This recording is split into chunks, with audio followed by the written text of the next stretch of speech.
কনকনে শীতের মধ্যে আমার ভোরবেলা উঠে কতগুলো কাজ করতে হয়। হ্যালো এভরিওয়ান, আসসালামু আলাইকুম। সবাই কেমন আছেন? আশা করি ভালো আছেন। সকাল সকাল উঠে আমাকে হাঁসগুলো ছেড়ে দিতে হয়। দেখেন ওরা আমার তুলসী গাছগুলো কিভাবে খায়। সকালবেলা উঠে ফ্রেশ না হতেই গাছে পানি দিতে চলে যাই। আগে গাছগুলোকে ফ্রেশ করি, তারপরে আমি ফ্রেশ হতে যাই। এই গাছগুলো কিন্তু আমি নিজে টাকা জড়ো করে তারপরে কিনে এনে লাগিয়েছি।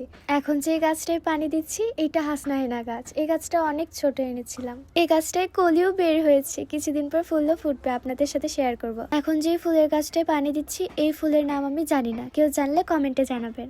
আপনাদের সাথে একটা ইন্টারেস্টিং জিনিস শেয়ার করি। এই গাছটা মশলার গাছ, কোনো মশলা ধরে না, পাতাটাতে অনেক সুন্দর একটা ঘ্রাণ আসে।